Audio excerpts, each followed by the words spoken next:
Okay, welcome. We're here with Dr. Marty Frankel talking about sleep dentistry. Marty, how are you? I'm doing great. How are you, Steve? Fine, thank you. Why is it important for people to know about sleep dentistry? Well, sleep issues are very important, and I think we're getting to know that more in recent years. Originally, I think we used to talk about for good health, you should have proper exercise and proper nutrition, and proper sleep is the third thing in that triad that's really important. Sleep apnea in particular is something that dentists can help medical doctors manage, and sleep apnea kind of comes in degrees, so you can go from very mild to extremely severe, and I guess at the least it can have a really impact on the quality of people's lives, causing them to be sleepy during the day, to fall asleep when they're driving. It can have a big impact on a lot of things, and I guess at worst, people who have severe sleep apnea can die in their sleep if they stop breathing enough. So it's a pretty important topic. And what kind of problems do people typically run into as a result of having sleep apnea? Well, I guess one of the main ones is daytime drowsiness, trying to get from point A to point B in their car and stay awake, staying awake at work.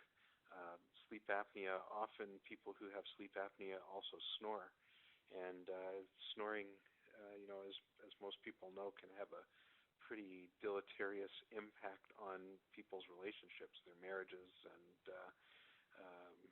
intimate relationships with significant others.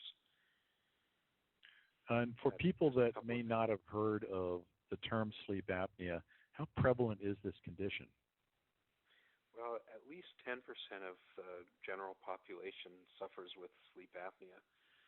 Of that 10%, probably 10% of those actually get treatment for it. So there's a lot of people out there, millions of people really, who have it undetected, but it's pretty prominent. Especially males over 40 tend to start snoring and having some breathing issues in their sleep, and it can be pretty important to have a look at it.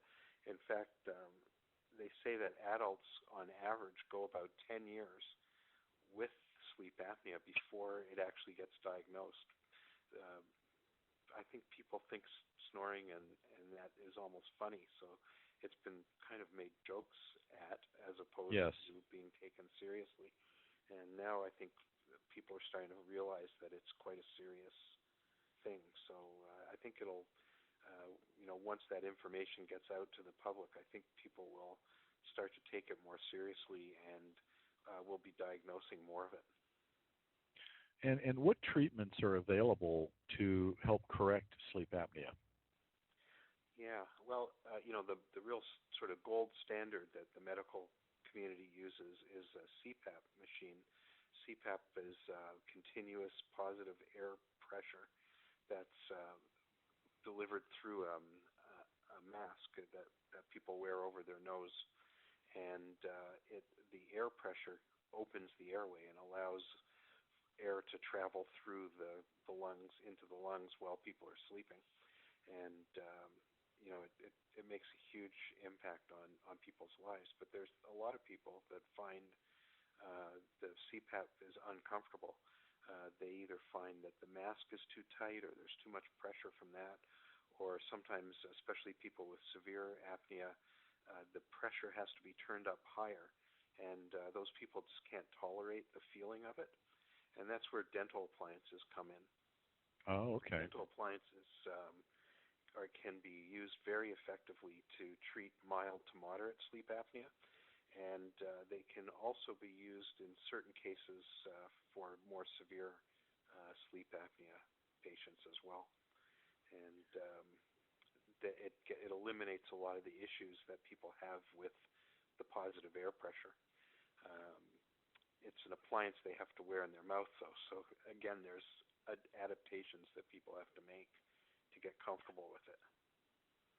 And what experience have you had working with these treatments, especially the mouth guards?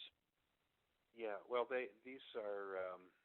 I wear one myself, so I guess that's the best experience I've had with it. And I went through, oh boy, probably 4 or 5 different designs. There's so many different companies and designs out there for these appliances.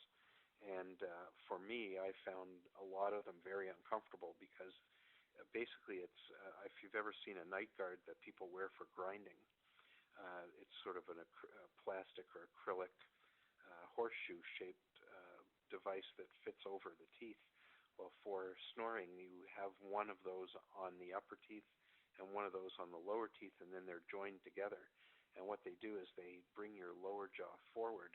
When the lower jaw comes forward, the airway opens.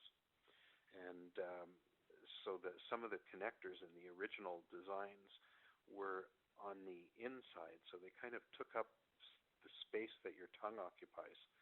And they were pretty uncomfortable, I found them to be. But now a lot of the newer designs have connectors on the outside, so there's a lot more room for the tongue, and which is better for sleep apnea, but it's also better for comfort. So, well, for people that might be in need of an appliance like that to rid themselves of some of the problems that you identified earlier, what kind of benefits can they expect from having a treatment like that?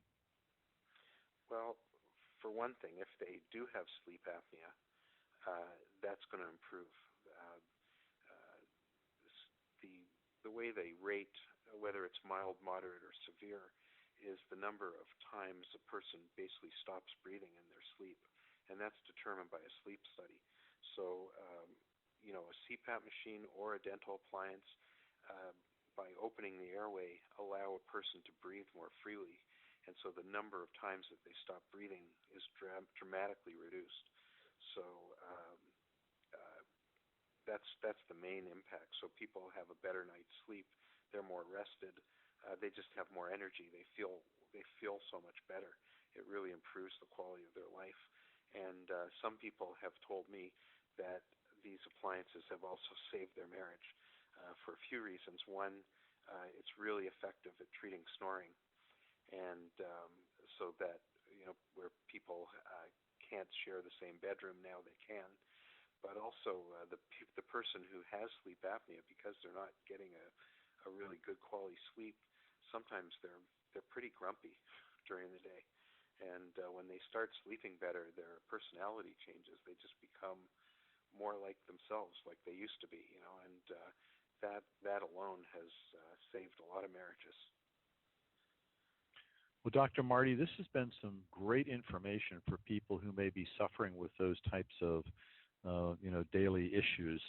What would you say in closing to somebody that may be listening to this interview and is considering addressing some of these problems?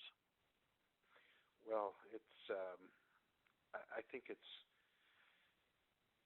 probably, of all the things that I do in dentistry, I think the sleep aspect of what we can do for people's sleep is probably one of the most important things, because not only does it improve your life, but it can save lives in many cases. So I think anyone who even suspects that they might have it should go to their medical doctor, their family doctor, ask to have a sleep study done, and know that there is help there for people who are suffering with this.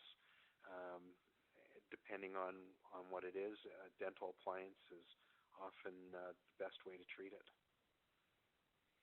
Well, Doctor, thank you very much for this information and certainly your help and insights on something that sounds like it could be devastating for many people. You've been listening to Dr. Marty Frankel on the subject of sleep dentistry and dealing with the condition of sleep apnea.